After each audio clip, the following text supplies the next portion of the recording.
সাবেক প্রধান বিচারপতি এস.কে সিনহা ও সাবেক বিচারক মোতাহার হোসেনের বিরুদ্ধে সকল মামলা প্রত্যাহার করে তাদেরকে দেশে ফিরিয়ে আনার আহ্বান জানিয়েছেন সুপ্রিম কোর্ট আইনজীবী সমিতির সভাপতি ব্যারিস্টার মাহবুব উদ্দিন খোকন। বৃহস্পতিবার সুপ্রিম কোর্টে সাংবাদিকদের সাথে আলাপকালে এই আহ্বান জানান তিনি। মাহবুব উদ্দিন খোকন বলেন, বাংলাদেশের প্রথম সংখ্যালঘু প্রধান বিচারপতি এস.কে সিনহাকে দেশ ত্যাগ ও পদত্যাগে বাধ্য করেছিল আওয়ামী লীগ। এখন বাংলাদেশের সংখ্যালঘুদের জন্য মায়া কান্না দেখালেও তখন নিশ্চুপ ছিল ভারত। তিনি আরও বলেন, আওয়ামী শাসনামলে রাজনৈতিক উদ্দেশ্যের নামে যেসব মামলা হয়েছিল তার পেছনে ষড়যন্ত্রকারীদের তদন্তের মাধ্যমে বিচারের আওতায় আনতে হবে। এক প্রশ্নের জবাবে তিনি জানান, জেলে থাকা অবস্থায় অপচিকিৎসার কারণে বেগম খালেদা জিয়ার মারাত্মক স্বাস্থ্যহানি হয়েছে।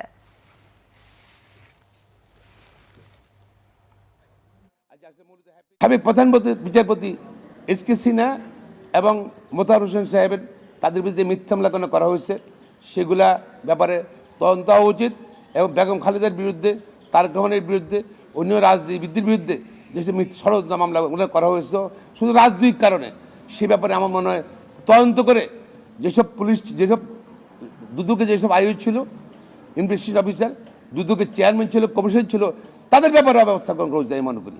এবং এস.কে সিনহার সকল মামলা প্রত্যাহার করা উচিত হোক দাবি জানাচ্ছি, পাশাপাশি তাকে যেন দেশে ফিরিয়ে আনে সে ব্যবস্থা গ্রহণ করবে।